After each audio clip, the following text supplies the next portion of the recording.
কটিয়াদি পাকুন্দিয়া সংসদীয় আসনে বিএনপির প্রার্থী হিসেবে বিশিষ্ট আইনজীবী ও রাজনীতিবিদ অ্যাডভোকেট মোহাম্মদ জালাল উদ্দিনের নাম ঘোষণা করা হয়েছে। গত সোমবার ঢাকায় বিএনপি চেয়ারপারসনের কার্যালয়ে আয়োজিত এক সংবাদ সম্মেলনে দলটির মহাসচিব মির্জা ফখরুল ইসলাম আলমগীর কিশোরগঞ্জ 2 আসনে বিএনপির প্রার্থী হিসেবে জালাল উদ্দিনের নাম ঘোষণা করেন।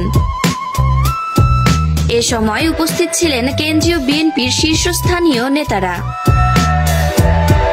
অ্যাডভোকেট মোহাম্মদ জালাল উদ্দিন বর্তমানে পাকুন্দিয়া উপজেলা বিএনপির আহ্বায়ক এবং কিশোরগঞ্জ জেলা ও দায়রা জজ আদালতের পাবলিক প্রসিকিউটর, ছিলেন পাকুন্দিয়া পৌরসভার মেয়র। ছাত্রজীবন থেকেই তিনি বিএনপি দলের রাজনীতির সঙ্গে যুক্ত এবং জেলা জাতীয়তাবাদী আইনজীবী ফোরামের সভাপতি ও জেলা বিএনপির সহসভাপতি হিসেবেও দায়িত্ব পালন করছেন। স্বৈরশাসক শেখ হাসিনার দমনপীড়নের আমলে অ্যাডভোকেট জালাল উদ্দিনের নেতৃত্বে গণ আন্দোলন গড়ে ওঠে। তিনি নির্ভয়ে সংগ্রামী নেতাকর্মীদের পাশে দাঁড়ান এবং তাদের আইনি সহায়তা প্রদান করেন। অন্যায়ের বিরুদ্ধে তার সাহসী ভূমিকা আন্দোলনে নতুন প্রেরণা যোগায়। বিএনপির ভারপ্রাপ্ত চেয়ারম্যান তারেক রহমানের নির্দেশে দেশ ও গণতন্ত্র রক্ষায় কিশোরগঞ্জ 2 আসনে জালাল উদ্দিনের অবদান স্মরণীয় হয়ে থাকবে। অত্র সংসদীয় আসনে বিএনপির প্রার্থী হিসেবে অ্যাডভোকেট জালাল উদ্দিনের নাম ঘোষণার পর থেকেই কটিয়াদি ও পাকুন্দিয়া উপজেলা জুড়ে বিএনপি দলের নেতাকর্মীদের মধ্যে উচ্ছ্বাস দেখা দিয়েছে।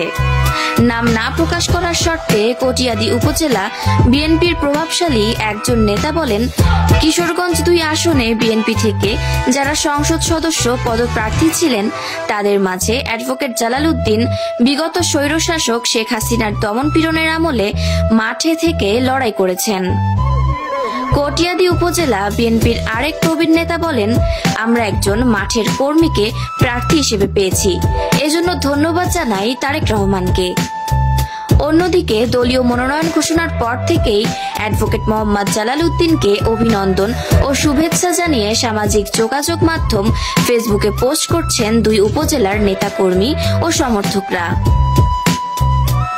স্থানীয় রাজনৈতিক মহলে ধারণা করা হচ্ছে অ্যাডভোকেট জালাল উদ্দিনের প্রার্থিতা আসন্ন নির্বাচনে কিশোরগঞ্জ 2 আসনে বিএনপির রাজনীতিতে নতুন উদ্দীপনা তৈরি করবে।